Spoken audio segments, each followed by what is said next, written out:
Hey guys, Matt Lemke here with your Gamer Goggles. Today we've got another flip through for you. This is on a Pathfinder player companion, the Martial Arts Handbook.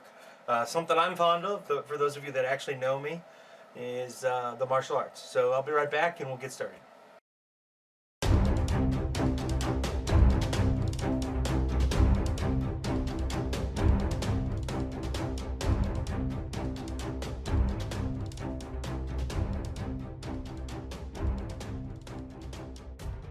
So, you flip open the cover.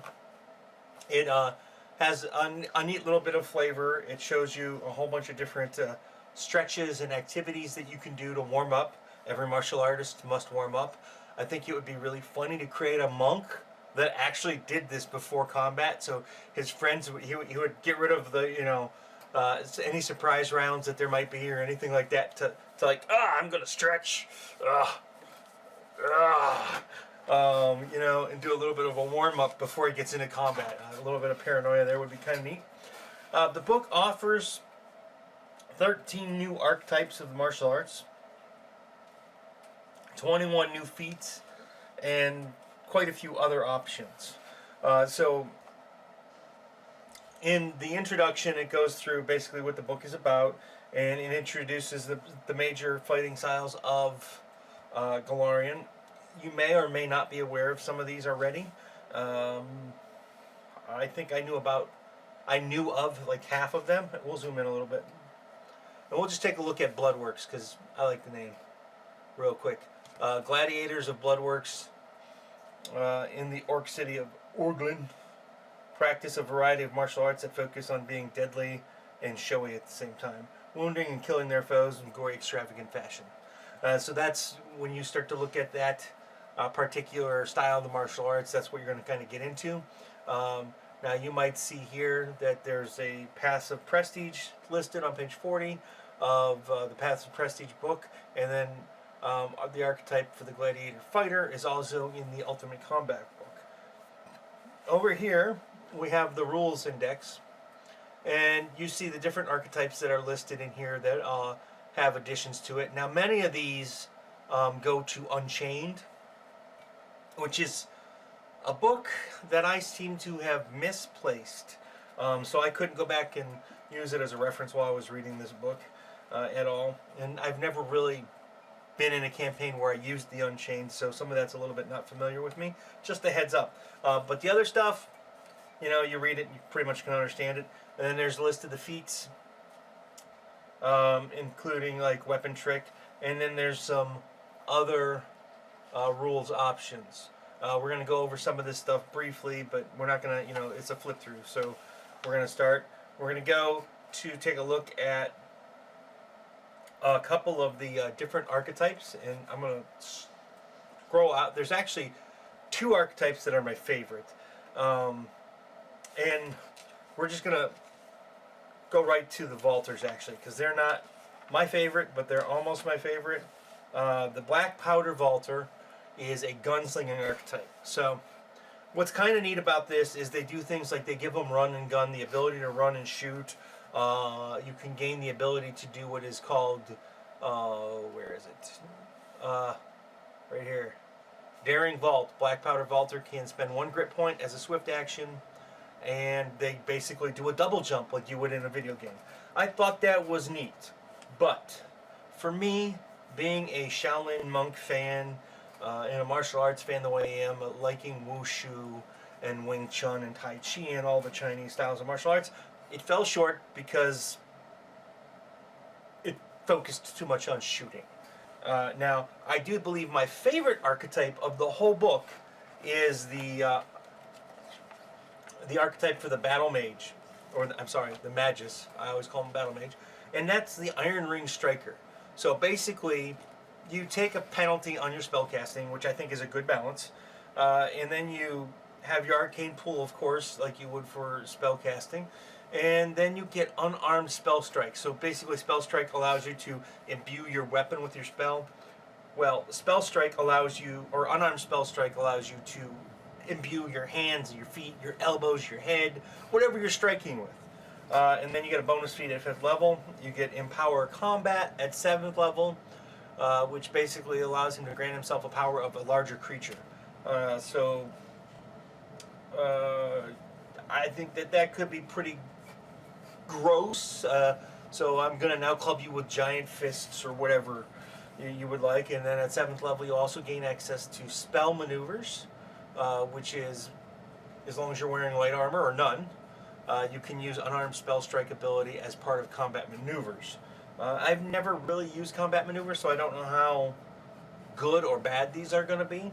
I haven't played too many monks in Pathfinder, so it's a little drawn back. But I love the whole concept of the Iron Ring Magi. So we have the battle dancers, which are kind of neat. They remind me of South American martial arts style, doing all these crazy flips and stuff.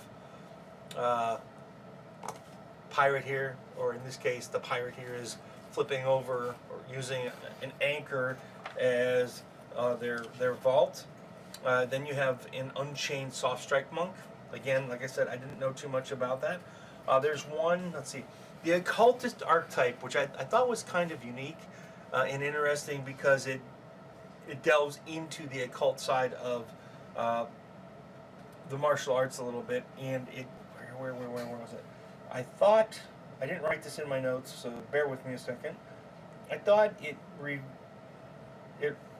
had references to the occult book, but maybe I'm wrong. I don't see him anymore.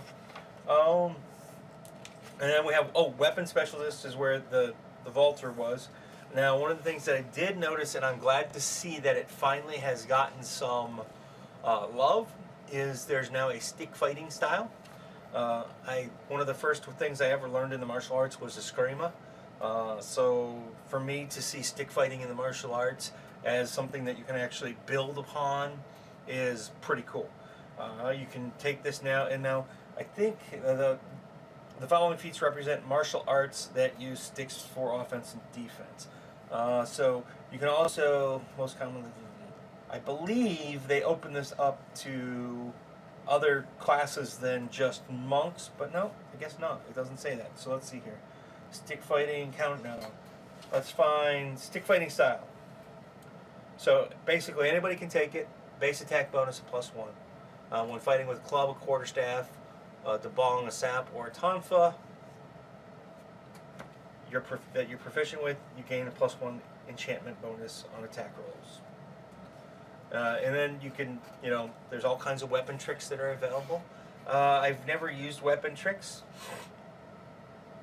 but maybe now I'll start to. Here's one that's kind of fun. It could be fun for swashbucklers, daredevil type characters. I could see rogues using this if they had access to it. You can draw a weapon even while wielding 2 weapons. Doing so takes the same type of action as drawing a weapon normally would. Just kind of fun, a lot of flavor with it. Let's see here, traditional styles. So you get into some of your traditional styles after this, and they have, they tell you where to find them. Most of these are going to be Pathfinder Ultimate Combat. So the Dragonfly, you can, this is kind of cool. I thought this was one of the neatest of these abilities, is you get to fly short distances through the air. Basically, you make an acrobats check to high jump as your move action in combat, and then you can fly a short distance and even incorporate a charge into it. I thought that was a lot of fun. Being somebody who did a sword and shield style in the martial arts for performance, I thought it was nice to see that they incorporated a shielded staff master. And then you have more archetypes. You've got a brawler archetype, which is a strong boxer.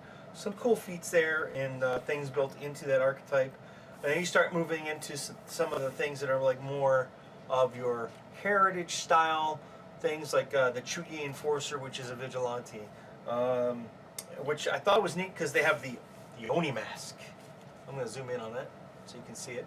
And basically they incorporated intimidation into the martial arts style with this character, so I thought that was kind of neat. Probably not somebody I would ever play, but I thought it was neat for flavor purposes and on how they built the character. And then you start moving into some of the key powers, the key practitioners. So you have things like action before thought, or breaking down koan. which is one of the ones that I actually like the most. Monk with disability spends a key point as a swift action, and they present a paradox or a riddle or a completed question to the creature within 30 feet. If the creature must succeed a will save or be confused. I thought that was brilliant. I love it. It kind of reminds me of Bulletproof Monk asking the question about the hot dogs and the hot dog buns, and then everybody just kind of he was teaching. He wasn't in combat, but that kind of perception. Could you imagine somebody saying like, "What's the square root of pi times 3 to the x potential of y?" in the middle of combat, and they like stop fighting because they're confused, and you get an upper hand. I think that is a brilliant ability. They added ninja tricks. Being a huge fan of ninjutsu, some of these things I think are very cool. I mean, they're all very cool. They're flavorful, and they fit what I believe a ninja should be. I think in practice, in a role-playing game, some of them are going to be harder to use than others. Herbal Compound. This trick, you get to consume prepared herbs. It strengthens your heart and mind. Pretty easy to do, but it takes planning. There's nothing in here about how long it takes for it to digest or anything like that, so your GM can play little tricks on you, things like that. And then there's even advanced ninja tricks. Like I was glad to see that they incorporated things that went into the stealth side of ninjutsu, which to me is really the art of shadow is all about, right? Ninjutsu. And then there's a whole bunch of maneuvers. I've not done a lot with maneuvers in my role-playing career, so you're better off reading these on your own than listening to me ramble about them. The same thing with the positioning techniques and trip techniques. I've not really used them. And then there's a whole bunch of feats. There's a couple of feats in here that I really like a lot. One of those is, where it is, I thought it was over here. Merciful Takedown is one of them. It's not my absolute favorite, but it's something I can share with you. Basically, you're adept at moving your defeated opponents from the fight while they're avoiding their deaths. When you perform a coup de grace, deal only non-lethal damage instead of attempting a fortitude save. For the right character, this is a beautiful thing. And then there was one, 1,000 cuts. No, that wasn't it. Oh, practical kata. Move this out of the way. So it requires improved unarmed strike, key pull class feature. And basically your martial arts meditation or practices extend onto the battlefield. When you hit with this melee attack against an opponent that you've already damaged this round, you can forego dealing damage instead to regain a key point. I thought that was very cool if you're playing a key heavy style monk. Chi, sorry guys. I guess it depends on who you're talking to. I'm a Chinese practitioner. I should have said chi. And then there's flow and form. This is stuff about using your chakras and life flow energy, how to gather might, elemental chi, and then there's a new, totally brand new in my opinion. I don't recall ever seeing this anywhere else, and that's a kineticist. There's a whole bunch of infusions here for the kineticist. One of these that I really liked was is it on this page? Nope, it's not on the page. It is the Unfolding Infusion. Unfolding winds carry you before the first attack and gain. Before your first attack and again after each unarmed strike. With an infused blast, you can move 5 feet without provoking attacks of opportunity. So it really encourages the quick in and out style of combat that you would think a monk of some sort would have, or even a boxer. Get in, 1-2 hits, get out. That type of combat. And then in the back, there's a section on the tools of the martial arts. There's already a lot of stuff on the martial arts in the Pathfinder universe as far as weapons and equipment go. But what I do like is some of these things they did here, like the belled cat suit, the Billy of 10 bells, the halters, meals. These are all things for training and building strength and things of that nature. and then the quinton, which I've never actually heard of this before, but it's basically a swiveling dummy that you use to practice. Chinese practitioners have something called a muk, which is a wooden dummy. It's basically a wood pole with three arms and a leg that come out of it. I mean, there are different versions of it. Some have different versions. Some swing, some hang and bounce around. So it all depends. And then there's magic items, infested bandages, Shakir sheath, which is kind of a neat one. It's basically, it doesn't have to be martial arts related in my opinion, but you know, because it takes so many different forms. There's one for like every different type of weapon. But basically, you attune it to yourself. After 24 hours, anyone who tries to draw your weapon except for you must pass a DC 20 strength check. I thought it was fun. Could be very cool for somebody who has a magic item and wants to protect it from thieves. A great little tool for a GM to put on an NPC that you're supposed to steal something from. And you can apply it to anything. It doesn't just have to be a sheath.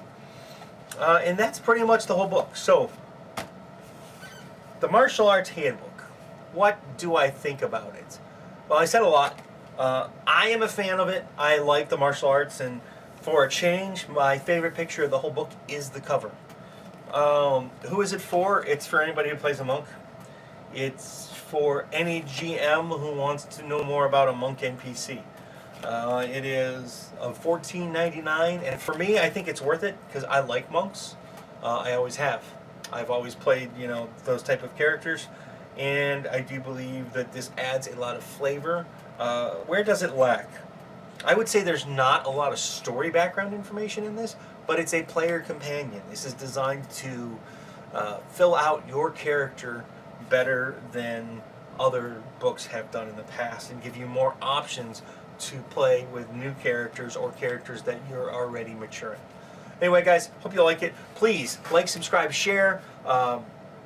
Let me know what you want to hear. I was told that you liked the top-down version of my flip-throughs better, so I went back to it. Thanks, guys. Have a great day. I look forward to hearing from you in the comments.